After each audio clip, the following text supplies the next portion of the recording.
dude, Biden just called you out on the White House. And I was like, what? My screen just goes white. So then I had like backup. I created a backup and I was getting like 90,000. Boom, that one got deleted. And I was like, you bastards. Then I had a third one. And so then I got 65,000. Boom, they deleted that one. I was like, what? PayPal seized my accounts, took my money. Venmo seized my accounts. The $46,000 went to poof, like zero. Passivity is on a vein of a satanic practice. And I say that because not doing anything is allowing the evil to roam. If you don't stand for something, you'll stand for anything.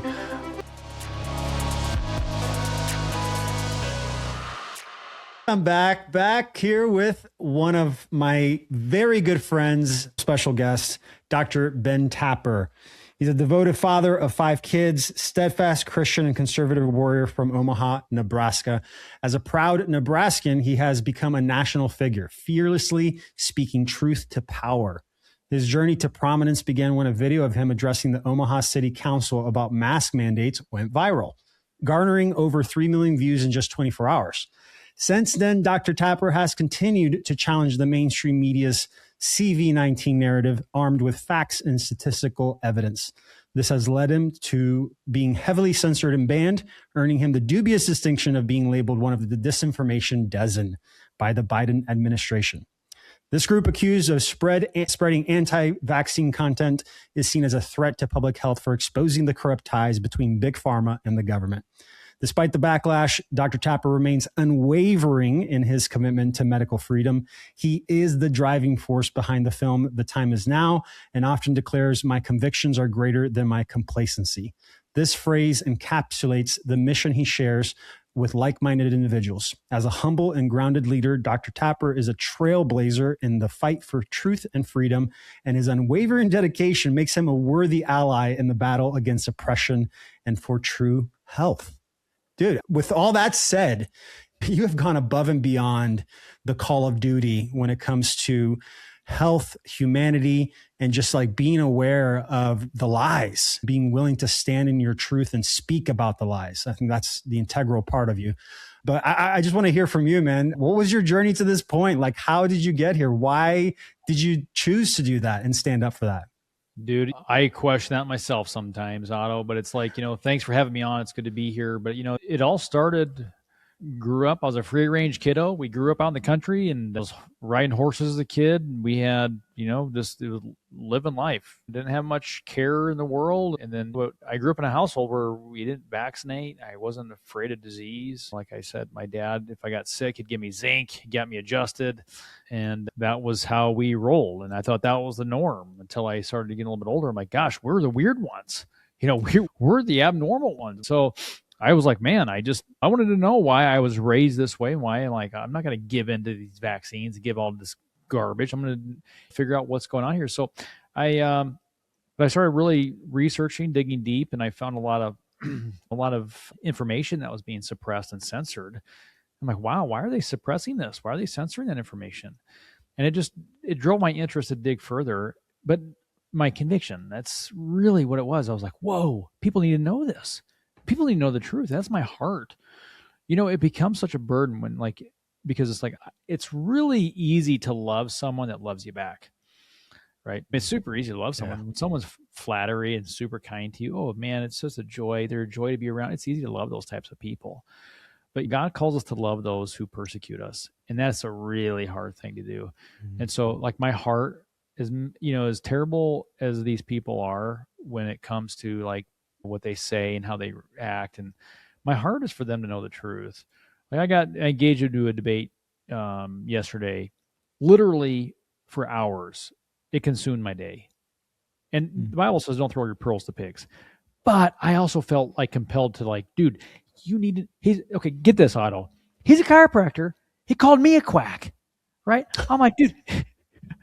Chiropractors, Kyling chiropractors, quacks. Yeah, first. White on black crime or black on black crime. Yeah, they're like, what? I was like, who are you calling? First of all, I was like, who is this guy? And I said, who are you calling a quack? If it was someone normally I just prefer them just to say quack. That's it. Then I respond with, are you a duck? Okay, but then that's my response.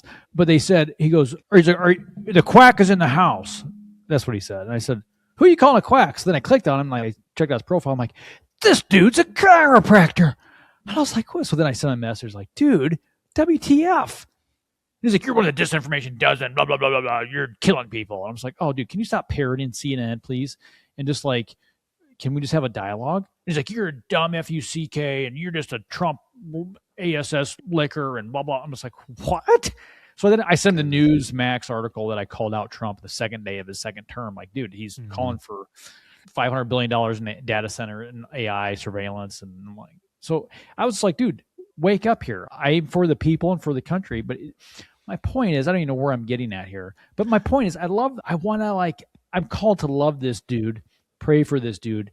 And like, but my heart is for him to know the truth. So that's why I engaged him. He kept calling me names. And I kept saying, dude, you know, when the debate's over, it turns to slander. So I can't tell you how many times you confirmed that I've won this debate. But I'm trying to be gentle and kind and like give him more information, ask him questions. And it's funny how these people get so enraged by just asking questions. It's crazy, dude. Yeah. Great. Anyway. I think it's an interesting conversation because it's this fine line on presenting information with the energy of like, I'm here to share. I'm here to like remind, and we're all remembering rather than trying to convince and prove. And I feel like people get stuck in that, even on that side of awareness. This is the truth though. And then you try to convince and prove. And it's like, whichever side you're on, if that's your goal is to convince and prove, then you probably already lost the battle there in the conversation. But it's like, man, but really when it boils down to it, it's a heart issue. It's not a matter of like, oh, right versus left. And this is really, do you have the heart to listen? Do you have the heart to care about what other person, what they're saying and what they are trying to bring to the table here? Because I tell my kids, like, listening is not just an ear thing. It's a heart thing. Do we have the heart to listen? That's it. Just to kind of feed into this, or just to go down this path that we're going here around your experiences and journey, what's your why? I know you had your experiences growing up, like you mentioned, your red pill moments, and then COVID hit, this 2020 debacle. Crony baloney. Crony baloney. Like, what was your why? What was the hill you were willing to die on? Like, what was the reason of standing up for the things that were happening around you and actually speaking on it, having that confidence and courage and brave to stand on it? My why, I just had this conviction that was spewing out of me. Like, I knew that this was spiritual, that there is a spiritual warfare on the people. When you have the 2019 vaccine summit and they take out "In God We Trust," they put it "In Vaccines We Trust." The writing was on the wall how spiritual this whole thing was, right? Any form of tyranny and like, I'm pro freedom, pro liberty. And I'm a card carrying libertarian here. And like, I think it's one of those things where we lost the awe of what it means to truly be free. And that was part of it, right? But there was this conviction I feel from the Holy Spirit that just really stirred in me. Like, I didn't really want to go out and like get slandered in the media. I didn't really want to go out and like make a clown of myself, which I don't think I did. But the media says I did, and they're trying to label me as everything in the book. But my why is ultimately boils down to spiritual, how I felt this was very spiritual. It ties into my why of my children. I get emotional. I can't even go there because I'll be like crying on your show but it's like my children are my why. I wanted them to know, if I were to stay silent, knowing what I knew and know today to be true, I would be complacent in the face of evil. I would be complacent in the face of tyranny. And I would wrestle with that to the day I die. And so I chose to be very vocal in that. And I didn't want my kids to know that their daddy stayed silent. And so they were with me in every speech. They were with me everywhere we went. I had dinner with Bobby Kennedy at the Defeat the Mandates, and we had a big event there. There was, I don't know, maybe 100 or so people in the room, and I was the only one with kids. I brought my kids. I've brought my whole crew in there. Like, hey, I didn't get the memo. is there a daycare here? And so Not but family friendly? No? Okay. yeah, but my kids loved it. They were just there, and we all got to meet Bobby and Brian Hooker from the CHD, and all these heroes were there, and Judy Makovitz and Jimmy Levy, all these guys. I'm like, whoa, hey, and it was just very surreal. But my children, I don't ever want them to forget that. So that was a really long-winded answer to my why.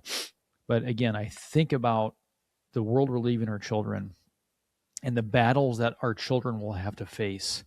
It's like, man, I'm going to fight with everything I have to fight against tyranny here, to fight against this corruption, so my children don't have to. I think there's a quote by maybe John Adams. I think he said along the lines that, like, I get into politics so my children don't have to.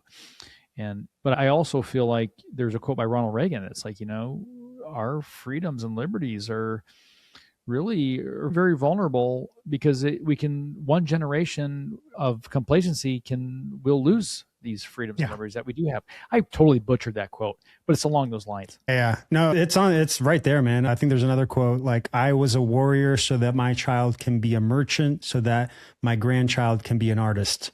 And it's like, we're doing things today for generations. And I think you said it very clearly what your why is, which is like, my kids, man.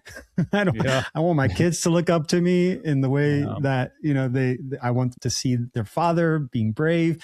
I want them to see that the world is changing because of the impact that we're having. I think that's so important. And I would say this, you mentioned around listening to like the Holy Spirit and God and just like how that was inside of you during those times. I would say passivity is on a vein of like a satanic practice.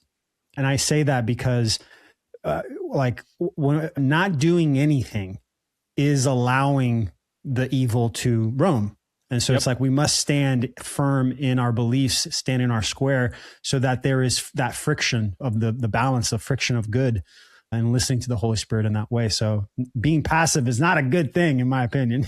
Dude, so that raises a very important topic, something that's been on my heart and mind, and I feel like God's really revealing to me, is the complacency of men. Like, God calls us, right? Even there's scripture like God is a warrior, and warrior is his name, right? And we're called to stand for injustice. We're called to stand against evil. We're called to expose it. Fearing the Lord is hating evil, right? And so when we, as men, fear the Lord, that means we're turning from evil. When we fear the Lord, that leads to the fountain of life, which protects us against the snares of death, right? Fear of the Lord is not sitting in a corner trembling. Fearing the Lord is like surrendering to him, understanding that he is the Lord of Lords, King of Kings, and he's God Almighty.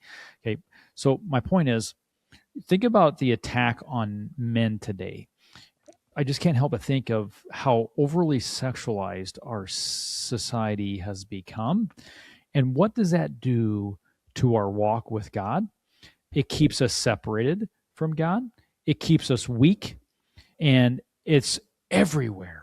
It's like Satan knows the ponds and the areas of the ponds, or the areas of the lake, or the areas of the ocean to fish. He's a master fisherman. And he loves to use shiny lures.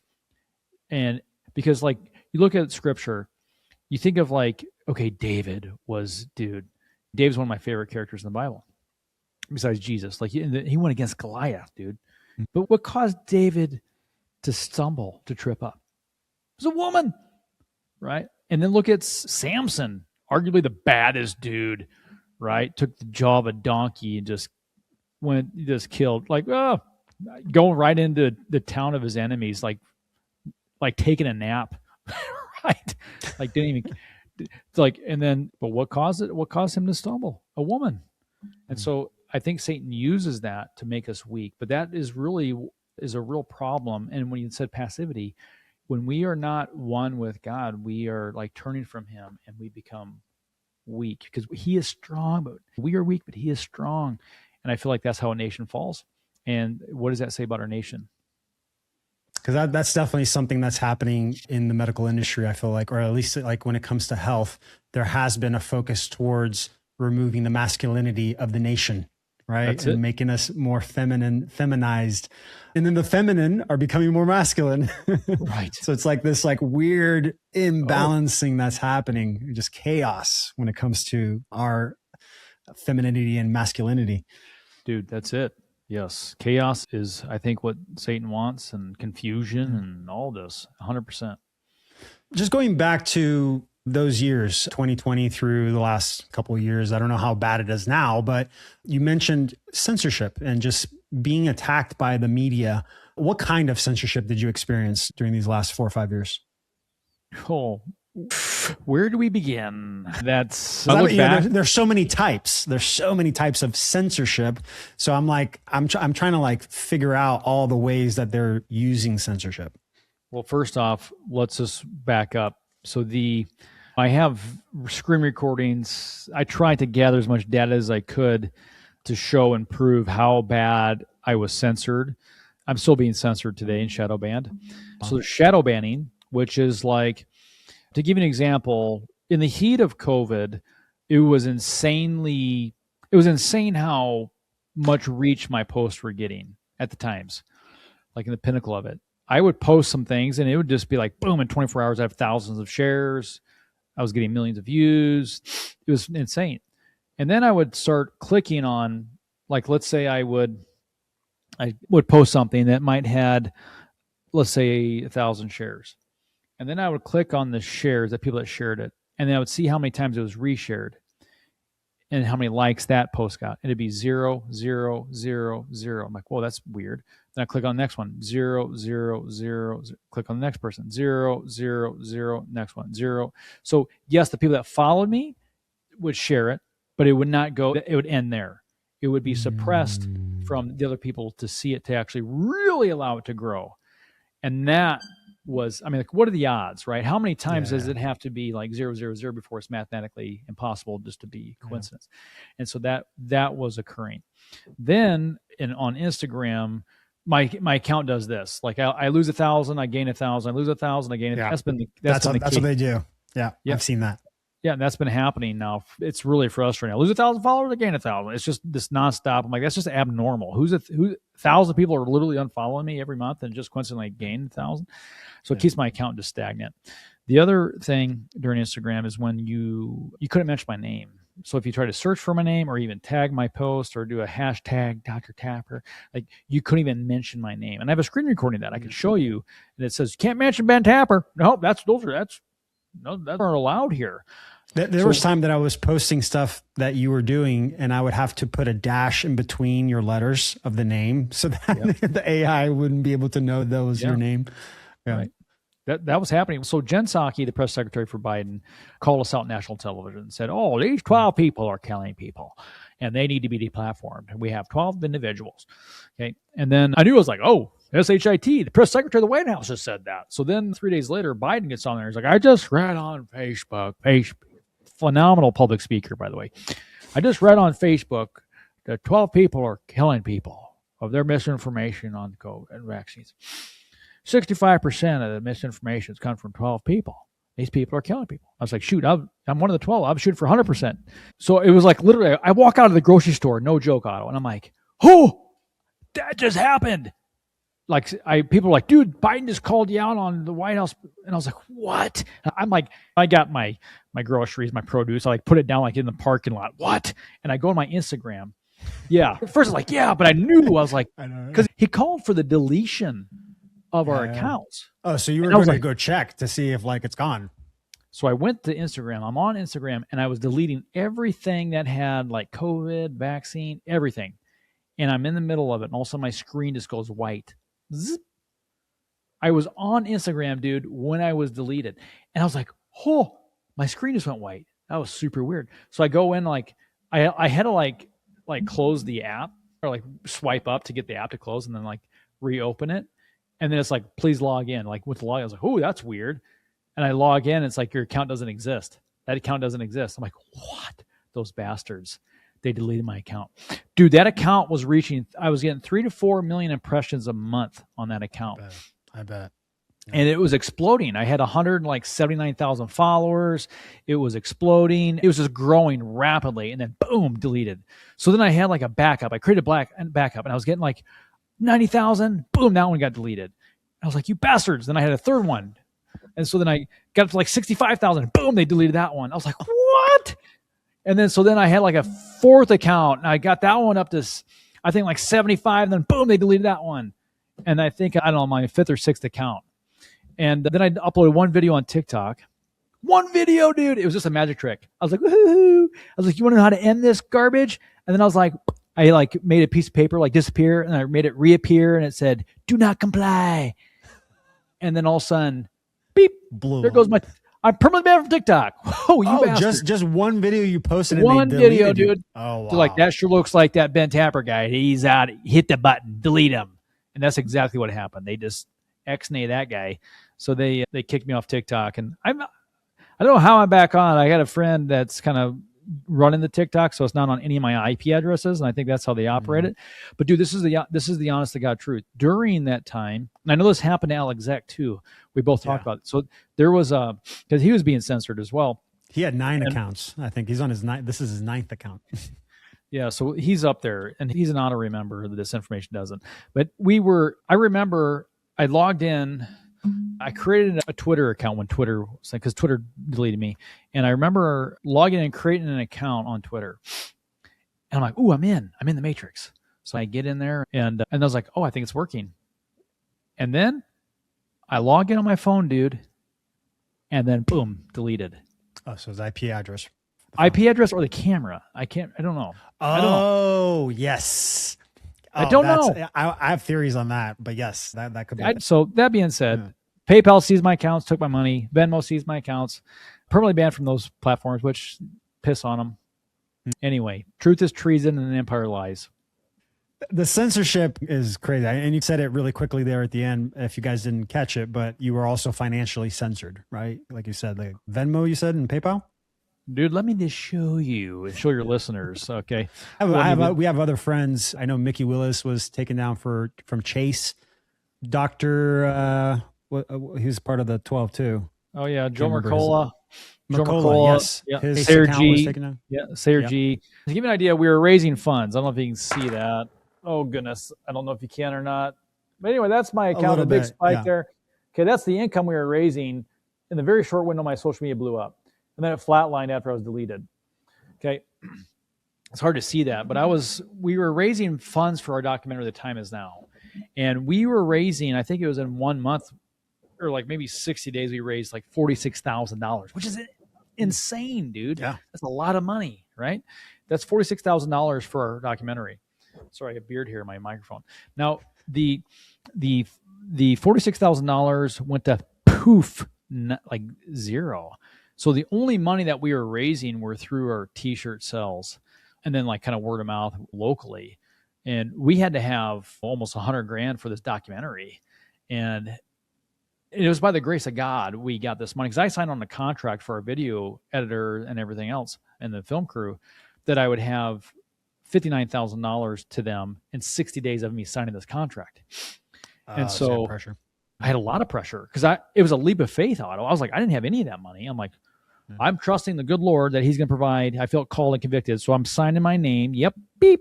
Sign the name. I said, I'm going to have $59,000 to you in 60 days. So then I went to my social media. Guys, we're going to do this documentary. We have to get the story out. And I raised like 46,000. Boom. Deleted. And I have like, I forget how many weeks I got till this deadline. But dude, this is how also I knew God was behind us, because when it was like the week of that 60 days, the day, like day 60, we just broke 59,000. So I'm like, amazing. Yeah. You know, it's when it's like that, it's like, oh, that God's like guiding the path forward. Dude, there's no other way. Like, what are the odds? Not only that, like 59,000, like this day of exactly day 60, the amount. The amount. I'm like, okay, thank you, God. You were able to make that and put it out. How did that documentary do? The documentary did okay. The fact that we completed it was successful. I think we got close to maybe 1 million views on the movie, which I think was a hit. I am, how do I say it? I was really trying to put out a lot of posts at the same time when I was releasing the film, and then also I got deleted my 5th time or whatever it was, right when I was releasing the film. So that really hurt the launch. We had sold out seats in the theater when we released it, which was awesome.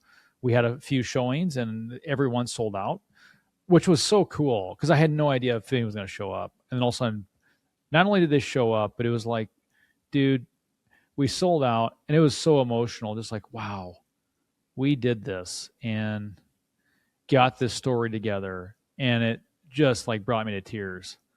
So I just look back on it, I'm like, man, how cool was that? Just to be able to create a project like that. I've done projects like that in the past, and the feeling you get when it's like everybody's sitting there, we're about to watch, like, here it is, here's the product. It's accomplishing, right? It's like, I did it. I finished it. Right. Yes. But yeah, it's a very powerful, I watched it. It's an incredibly powerful documentary you guys created there. So if you guys haven't watched it, I'll make sure to include it into the show notes so you can check it out. What are your thoughts on crypto with all this censorship that you've experienced and the centralized platforms controls? Have you gone into crypto? Have you looked into it at all? Have you started investing anything to do with crypto? What are your thoughts? To answer that question, my son has a Bitcoin miner. So I bought some lottery miners. I actually bought a couple of those. I'm like, wow, they hunt for a block, like 3 blocks or something every 10 minutes.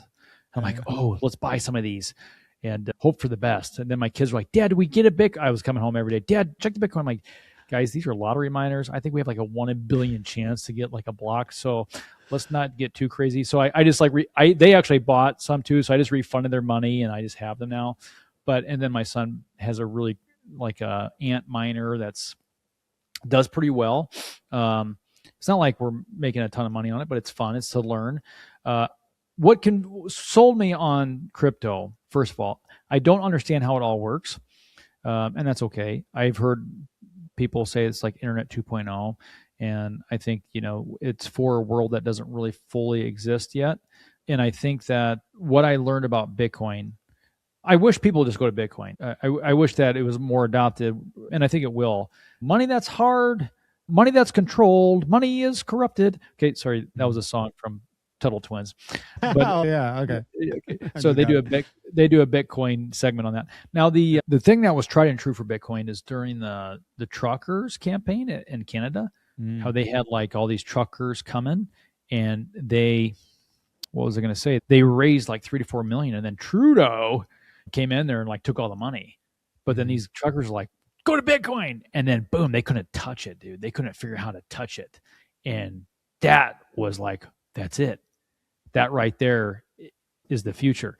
Now, I do have questions like, who owns it? Where did it originate from? Is it really the Satoshi dude? Is it like, people are like, oh, it's Israel. It's all these things. I'm like, oh, but I think Bitcoin, there's a lot of cool, the more you look into it, the more you're like, wow, this is for pro freedom. It's hard to make. It is sound money, believe it or not. I do love the idea though of having like gold backs, like the paper gold backs. I think that's cool. And I've heard of cryptos out there like that are like gold backed.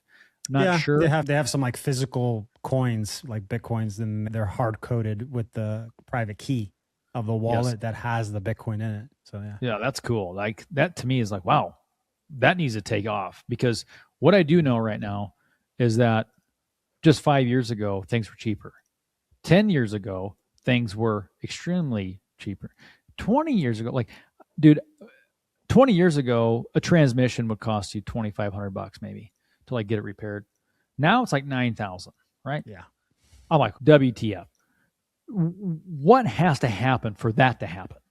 Right. It's a direct correlation of how much money we just print out of thin air. Like our money's not backed by anything. Newsflash. That's what I tell people is like, you buy property trying to make money over time, but you buy a house for 300 and then you sell it for $1 million. And then you take that money and you go to try to buy another house. And it's like, you're not going to find anything under $1 million. That's it. Right, dude. And there you go. Yeah. Your purchasing power is gone. That's it. Yeah. So I endorse it. Now I think there's, just like anything else, it's like Newton's third law. For every action, there's opposite and equal reaction. For whatever good reaction, there's going to be a bad. There's good and evil. Yeah. So I think there's good crypto and I think there's bad crypto. I think there's crypto that could be designed to enslave us. If the government gets a digital coin, it's going to be like the digital race here. What coin is going to be adopted? And this is why it's important that people be educated on the importance of Bitcoin and other cryptos. Like, hey, this could be a way for freedom, or this could be a way for enslavement. The choice is yours. And comparatively, it's like the medical industry. They're not going to force it down your throat in the way of like, this is the only way, you have to do this. No, they're going to go, here are the options. Do you trust us? Do you feel safe with us? Come get the options. So we have to really start to learn about the complexity of these new tools and start to make our own decisions for ourselves and what's good for us, not what the mainstream is pushing. So that being said, there are some really interesting things. Like I just actually literally 5 minutes before we got on this call, I just invested into another coin. So it's funny. It's like, okay, so it's called United States Water Reserve. Have you heard of that one? No, what is that? It's like an RWA. It sounds like an RWA. I don't even know what that is, RWA, but it's a real world asset tokenization project. Finish. I'm getting ahead of myself. Finish your thought. Okay, so I just watched a video of a dude explaining this and like how Bill Gates and them the water is going to be how do I say it? We're heading for an SHIT storm. I don't want to be doom and gloom, but we have data centers and all this stuff coming our way, and they're robbing up our water. I don't care what anybody says. It's going to be an issue. Water is going to be a precious commodity, and it'll bring the American people to its knees if we don't have a solid source of water. Let's face it. And there's an evil at bay here, and they're coming after a water supply. And you got Bill Gates pushing some stuff in the USWR, which is the United States Water Reserve coin. It's on Coinbase. I just threw money in it. It's like, I don't know what this is for, but I'm going to just do it just in case to protect my butt just down the road. But anyway, that's all I have on that. But I need to look in. Yeah, sounds like an RWA. So you've heard of NFTs, the non-fungible tokens. They have to do with artwork. The next level of NFTs is RWAs, which is the tokenization of assets in the real world. On the same ledger, you can have an office building or a car, and it's all tokenized, or water or commodities or whatever it is. And it just makes it easier to prove ownership, to trade, exchange that value of that asset without physically having to do it, right? You're going on the blockchain. Mm-hmm. So there is a move now towards real world asset tokenization. And if you really think about how many things exist in the world and the value of them, that's kind of the value that is being placed on crypto right now, on blockchain, or the value that's the door that's essentially being open for that value to flow into the crypto space is the value of the real world assets themselves. Does that make sense? It makes sense. So it's not like not just like thin. There's going to be backed by something like an asset, like a hard asset. Yeah. So then imagine what a lot of traditional finance people do is they invest into these office buildings, right? These massive buildings in New York or these major cities. And then what they do is they use that collateral against a loan, right? They use it like, I want to use that value, but I can't sell a piece of the building. I can't sell which is one little piece of the value of the whole building. I have to use the whole building as collateral. So that's a big friction point for those elites because a lot of times they don't need the whole amount and they don't want to take out the whole amount. So the tokenization of a building, you can fractionalize that, right? You can break that down into very tiny bits and pieces of the whole asset. Okay. So there's projects nowadays, like we have one in our community called e-estate, and it is a fractionalized. So you can buy a token that is a representation of the rental agreement of the property, and then I can benefit. I can get a portion of that monthly rent based on how many tokens I have in my wallet. What? And it's all automatic. Yeah. So that one's a good one. That's another, we have 5 strategies. That's our third one. That's making 0.5% to 0.8% a day passively. And it's it's rental money. It's backed by this like real asset that's out there. So there's stuff like that's happening now. Real world asset tokenization is a huge move that's happening in the crypto space. And it's very early. Like the whole space right now, or that vertical inside crypto, is worth less than $1 trillion right now still. Wow. Which is very and tiny. It's probably at the end of the day, it's probably worth 100x that. Yeah. 30 trillion plus easily. Wow. Yeah. Wow. So yeah, I wanted to hear your thoughts on crypto just because I have medical doctors in my academy and I teach a lot of private sector structuring. I don't know if you've gone down that road on what that looks like for you through a trust and through PMAs. But yeah, we have doctors that are building out using the contract law, trust law forms, using blockchain in their build, and it's creating that privacy, right? Keeps the private, and they can still have their license too. There's ways to structure yourself so you have a front-facing licensed name that you can market with, and then you pull them through a PMA into a trust, and then you can now do the private stuff and all the non-FDA approved whatever, because you're in the private through contract. That's cool. Otto, so do you think like, what crypto do you think is going to be the leader? I know Bitcoin is obviously the most valuable. Do you think it's at the end of the day, like a lot of these other cryptos are going to go away eventually? Do you think it's just be Bitcoin? I see it like this. Moving forward, what does value mean to the individual, I think is going to be the most important thing. Because those that have externalized their power and created dependency with systems, they're giving value to that. They don't know how to perceive value coming from themselves, right?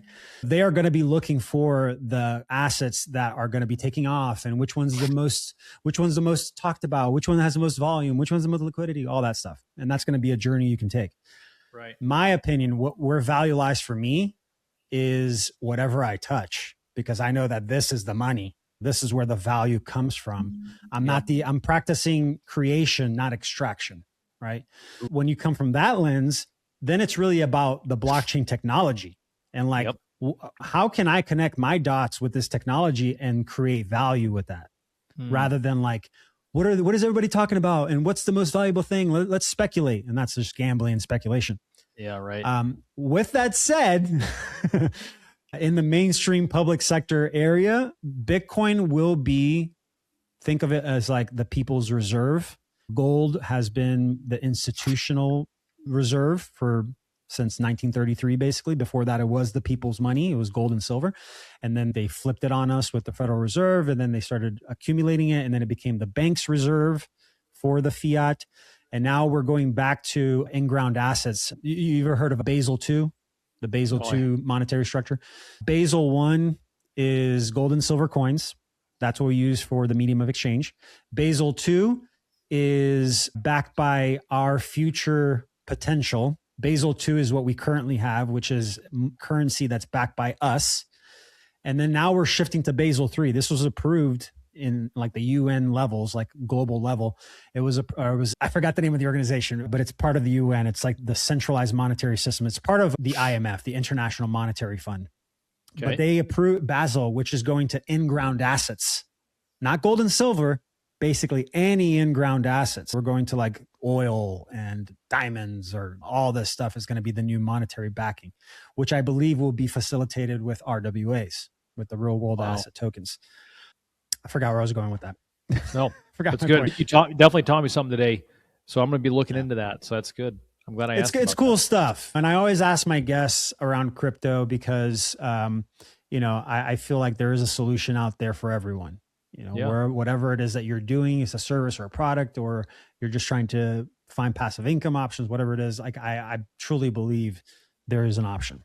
There's a lid for every pot. A lid for every pot. I want to go back to kind of, again, what happened with CV-19 and this pandemic that happened in 2020. What are you seeing nowadays? There's a lot of people that chose to take this jab. And I'll tell you from personal experience in my family, their answer of why was I wanted to travel. That was literally 95% of my family members that got it. They're like, I wanted to travel. But what are you seeing now because of this? What symptoms, like, what are the issues that are coming up now? Because they told us the unjabbed will be dead in 3 to 5 years. And here we are 5 years later. So what's happening? Still kicking. Yeah, still kicking. How do I say this? The seeds of disease are plenty with vaccines. Okay. And so the amount of vascular issues are through the roof. And you have to wonder why. In a normal physician's career, you might see like myocarditis in 1 to 2 cases a year in a 30-year span. So it's very rare, right? Now we know myocarditis has been normalized, especially in healthy groups. We have healthy age groups like men, especially after the second dose. That was the highest rate of myocarditis from 12 to 29. It was all the literature, clinical data showed that, and epidemiological studies, that myocarditis was the highest in 12-year-olds to 29-year-olds, which is like unheard of, dude. It's insane, right? That's abnormal, but they try to normalize it. I mean, look at all the athletes that were just dropping dead, right? Or dropping like flies but they try to cover that up. They try to censor that. And the vascular issues that were occurring. So we have to look at, okay, well, if there are vascular issues, then that's abnormal. Why is that happening? We have these white clot formations that were occurring and formulate in the body, and we wondered why that was, and that's not conspiracy. I called all these different embalmers investigating this, and the embalmers that I can't tell you how many I've talked to, but a lot of them said, I've never seen anything like this prior to the 2020 or the rollout of the vaccine. And then I got into debates with MDs who said that's conspiracy, that those are postmortem clots. And I said, okay, there's a postmortem clot. Tell me the consistency, the characteristics of that, or the attributes. And they would say it dissolves in your fingertips. And so, yeah, like grape jelly. Yeah. I said, okay. I said, these have the consistency of a rubber band. You can pinch it, you can twist it, it has tensile strength. It's almost like literally the consistency of a rubber band. And what do we use? Like rubber has a lot of purposes, but a lot of the times when we try to block the flow of something, obstruct the flow, we use like a rubber type material. And that's what this is causing, obstructions in the vascular system. And this is why we have myocarditis, pericarditis. And so I literally watched video footage of these embalmers cutting the jugular of a dead body to remove one of these white formations out of the jugular. And when they pulled it out, it was causing 100% obstruction. So I guarantee you that's what caused the death. And basically the blood just shot out of the jugular. It was under pressure. Whoa. So and it was long, right? It was like a long piece. It's not just like long. A little tiny. It was long. And then when they pulled it out, boom, like all this stuff like shot out, like it was under pressure. And that's abnormal, right? And so it tells you that it was just, how do I say it? What occurred and what is occurring with this mRNA technology. I don't want to go down the rabbit hole here. I don't want you to be censored, but it's like, there are things here that I have talked about. And when I talk about like relationships with DARPA and the contracts with Pfizer in 2013, and just the technology that's out there that they're implementing with this, people are like, no, it's not that technology. But like, dude, I've been in this fight for a long time. I've seen this. They might say it's not, but on paper it is. And what is happening and what they're doing, this is not a normal type of. There's not a single nutrient in this thing. They're playing God with our body. And it's evil. So that's the best way I can describe it. Not only that, we've seen increases in cancers. We've seen increases in autoimmune diseases. We've seen increases in gut dysfunction. We've seen, just the amount of disease across the board has increased. I can go on and on. There was Attorney Tom Renz was representing the military, and they had the database, clinical data, and they showed, astronomical amounts of disease that was increased during post-vaccination. And then they brought it to the attention of the authorities. 2 days later, the software crashed. And then when they reopened it, all that data was manipulated. And so what does that tell you? That's you're being watched. Yeah, right. It's crazy. There's so many things happening. Ashley, she's a RN, she's a nurse, and she tells me a lot of stories of things that she sees in the hospital. And it's not one specific thing. That's what I'm noticing is the biggest issue here. They're obviously not connecting it to the jab because it's so random. There's so many different types of symptoms. I know one of them that I remember from back in the day is that people were emitting signals. Did you ever run into someone that actually had a Wi-Fi signal? I remember seeing those videos. I think I've heard of that. I was like, man, the spoon on the arm. I know Sherry Tempany got so coins, much. Yeah. She hates that because people just recognize her as, she's the spoon quack. But here's the thing, dude. You go down the rabbit hole with some stuff and you look at DARPA and the technology with that stuff and the 6G and the nanoparticles and who knows what. They want to control every aspect. They hate the fact that you have the freedom of thought. right? They don't like that. The enemy hates that we have the freedom to think. And they don't want that. They want to tell us what to think. You look at the Department of Education, it's clear that the curriculums and everything else is designed to indoctrinate the minds of the children, to put them in a box. This is why I endorse homeschooling. We homeschool our 5 children. And I know not everybody can do that. I know not everybody has the opportunity, the freedom, and do that. And I have grace for that. I'm not judging you either way. But I just know that the system is there to not let us think outside the box, not let us ask questions. They refrain. But you have to get the right answer. Choose a multiple choice. There's one correct answer. Don't think outside that box. And that's what they want. But, I teach my kids what to think. Or, I'm sorry, how to think, not what to think. Goodness, how to think. I just repeated this. I teach them how to think. But that's the key, right? I think that is the main key difference between homeschooling, I think, in the way that we're suggesting with the public schools, is that they don't teach you how to think. They teach you what to think. And it's like, if we were to just teach our children how to learn, not what to learn, but how to learn, it would be so much easier. I feel like we created so much more work for ourselves. That's it. I had done not a documentary, but an interview with Dr. Carrie Madej. Do you remember Dr. Carrie Madej? Yep. So we went down some rabbit holes with the jab and like DARPA and all the things that they're doing. Those listening, I would recommend looking at my YouTube and checking that out. Dr. Carrie Madej, just more details in that. I don't want to talk about it right now because the censorship lords have gotten stronger in the last 4 or 5 years.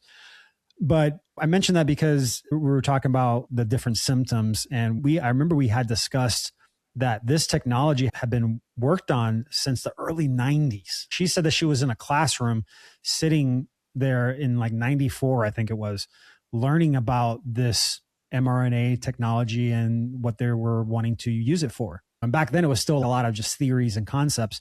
But like when I did the interview with her in the beginning of 2020 or 2021, she was like, yep, this is what I saw in school 20 years ago. Here it is. It goes back, like I said, nothing's new under the sun. You look at, I think it's called Project Artichoke. I wrote an article about that last year, I believe. Maybe it was earlier this year. I forget. It all kind of blends in. But it was a precursor to MKUltra. And in that Project Avocado, they used different food ingredients. They try to use different foods to get in and influence thought, and how they could really change thought processes and control the mind, and either with pharmaceuticals, and that's GBJBs. They're trying to tap into the mind, because again, freedom of thought is a threat to evil. When we have the ability to think freely, speak freely, have freedom of press, the freedom of religion, the freedom to form an assembly, the freedom to petition the government, all those freedoms are a threat to tyranny. And that's why they don't like it. So I had a few questions around remedies. Okay, so I know people listening here, I'm assuming that most people that are listening to my podcast, they haven't taken the jab because they're listening to me back in 2020. But if they did take the jab, what sort of remedies or advice or tips that you usually tell your patients? And again, those listening, this is not medical advice. This is for entertainment and educational purposes only. We're just chatting here on what we would do in our lives. So yeah, what would you say? Yeah, I recommend getting on a supplement called CardioImmune. You can reach out to me and get on that supplement. I can send it right to your door. It's a very good supplement. It's probably one of the best on the market. It's got nattokinase, cayenne pepper. It's got a lot of good stuff in there to help the vascular system. I take it just because I'm around people, because we know shedding's a real thing. And who knows what's happening, but it just helps the cardiovascular system. So if there is issues in the vascular system, how do we get healthy blood? I think we need to be donating blood. I think that getting that, it's kind of like an oil change. So I don't recommend that if you have bone density issues, because blood is made in the bones. And I think as long as we are weight bearing, we're healthy, donating blood every so often is a great way to help get that out of the body. Saunas, fasting, all that, dry fasting is a big one. All these different things can help eliminate the toxins in the body. And then getting on like a CardioImmune supplement. That's what I recommend. I also wanted to hear your thoughts on fascial work. I had heard this from a few different doctors, especially chiropractors. Ashley actually did a neuromuscular massage for the fascia a few days ago. But what are your thoughts on Rolfing? Have you ever heard of Rolfing and like fascial tissue stuff when it comes to these injuries? I mean, I've heard of fascial release and myofascial release, all these different things. I mean, um, absolutely wonderful. So we have to understand when we have the fascia, there's so much neurology in the fascia, right? And like a lot of proprioception, like neurophysiological pathways that are Mm-hmm. attached to the fascia. It can help with proprioception. So we know for a fact when people have like adhesions in the fascia or weakened, how do I say it? When the fascia it sits on the muscle, and then if it's adhesed and it's unhealthy, we know that proprioception's weakened. We know that the sensory is weakened. We know that muscle definition is an issue. It just starts declining. And what is the cause of that? There can always be toxicity. There can be deficiencies. But the thing is, food plays a big role. There's AGEs, which is advanced glycation end products. That actually causes people think, oh, osteoarthritis. That's actually due to a lot of the high fructose corn syrup, the high sugar diets, that fructose especially it ages the spine, ages the joints. Fascia attaches. There can be some fascia that integrates into some muscle tendons, and a lot of most muscles attach from one bone to the other. There's an anchor and insertion point. A lot of tightness can be due to weakness, and then that adhesion to the muscle belly, like that can be due to if it's tight or.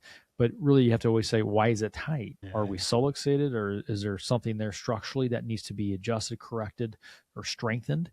And but myofascial release is getting that fascia to release to remove those adhesions, and so that can move. It's really to restore motion and movement. Movement's a nutrient, and motion's lotion. So that's the whole point of myofascial release.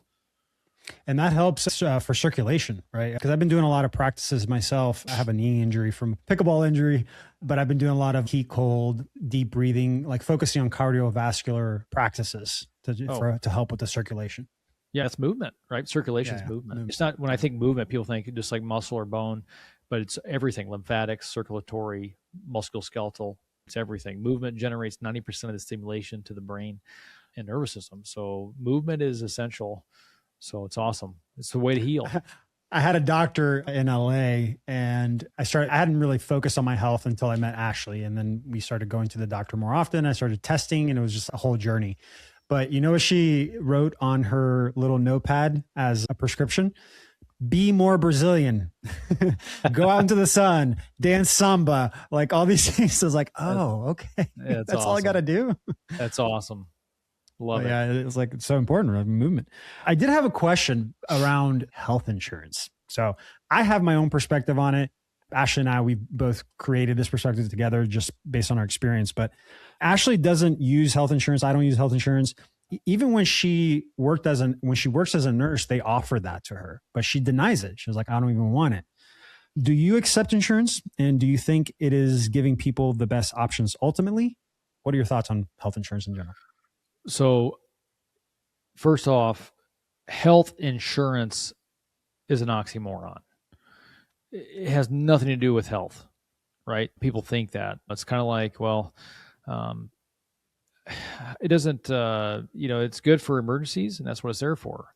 I don't accept insurance. I put a massive target on my back during Crony Baloney. So I used to be in network, but they're financial institutions, and they didn't care about true health. They would come in and they would pay for when a patient's in pain, or if there's an episodic condition that was flared up, or if there's a hindrance somewhere, if there's an injury, traumatic injury, whatever it may be. But most of my people would come to see me to get adjusted just to stay at their top of their potential, to help them. It wasn't because they had pain or anything else. They just wanted to get adjusted because it helps them function better. Pain is the last thing to show up, but it's the first thing to go. And seeing a chiropractor for pain only is like going to the ice cream shop just for the napkins. And so chiropractic is all about the potential. It's the restoration and maintenance of the integrity of the nervous system. And so we live our life through the nervous system. And so I got away from insurance and I just take cash now. But for my home, I have Medishare. I'm not an affiliate with MediShare, but I use MediShare. It's like a Christian sharing organization. That's what we use. And it's awesome. It's way cheaper than Blue Cross Blue Shield or anything else. Yeah. Yeah. We were actually just looking at that recently. It's Christian based. So they have a few requirements, membership requirements that you need to be in honor with. But we notice it's much cheaper when you can spread the actual money that's being paid to the people themselves and not to this like group of people that own the company, right? That's the difference of siphoning parasitic way versus like a toroidal flowing the money back into itself. Right. 100%. That's good to know. So I guess your general perspective is it's shit. Health insurance is no good, and it's better to just cash pay. It's 100% better than just pay cash. Not only that, it's people need to understand the reason why healthcare is so expensive is because of the insurance companies. When you sign a contract in network, you are agreeing legally to charge what they determine your prices to be. And so that's another thing. When you go cash, you have the freedom to charge what you want. You're not under the scrutiny of the insurance companies, but they dictate the prices. That's the biggest misconception people don't understand. That's why you're feeding the beast when you have the insurance and everything else. They dictate the prices of healthcare. I don't know if this is a myth or not. Is it real or not that as soon as someone mentions that they have health insurance, that you are under a gag order, that you cannot share the alternative things that are not in their network? Is that a real thing, or am I just making that up? There are some fine lines with maybe some of that verbiage, but nothing's like coming to mind. I just know that when you are in network, you sign a legal contract, and there is a fine print there. There's a fine line of if you start charging some different prices than what they recommend or different things like that, you're going to be under in violation of that contract, and you're going to be jeopardizing your practice. Yeah. Interesting. Yeah, we gave that up. So we have liability insurance for like accidents, right? We have that, but we don't have like chronic, or like if you have a dis-ease or something, you have to go to the hospital for something like that. But everything else, like we do a lot of testing, we do all cash pay, and we've noticed that you can negotiate. We get to the point of making the payment, and we're like, I can't pay that. What are you going to accept? That's it, man. And being cash, it's like, ooh, I have the freedom to, you know what I mean? So it's the best. Tell me a little bit about what you're doing now. You've gone through this whole experience with CV19, with 2020. You've gone through the censorships. You went through a hero's journey of having to really become a warrior, really step into it. So what have you obtained the goals that you were going after? Like, where are you at now with everything that you built out? What are you doing now? Yeah. If you look at, first off, going back to the LA mandates with Bobby Kennedy, he asked me to be a plaintiff in a lawsuit against the TNI, which was awesome. I am forever grateful for that. So we are suing the Trusted News Initiative. And then, so that's the Washington Post, the BBC, the Reuters, Associated Press. Jeff Childers, who is the author of Coffee and COVID, he said he would represent the Disinformation Dozen in case everyone would have a lawsuit. So we are in a lawsuit now against the CCDH, which is the Center for Countering Digital Hate. And we are trying to fight back here. So definitely pushing back and trying to fight against this tyranny.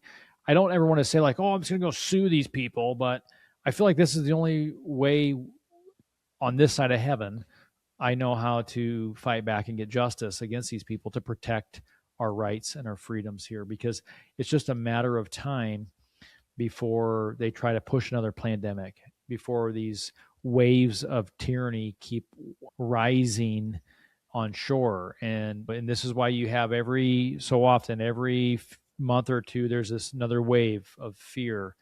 Oh, Ebola, Zika, the tick, Lyme, all these different things, like this constant fear. And I was taught that fear is the fire that fuels the furnace of disease.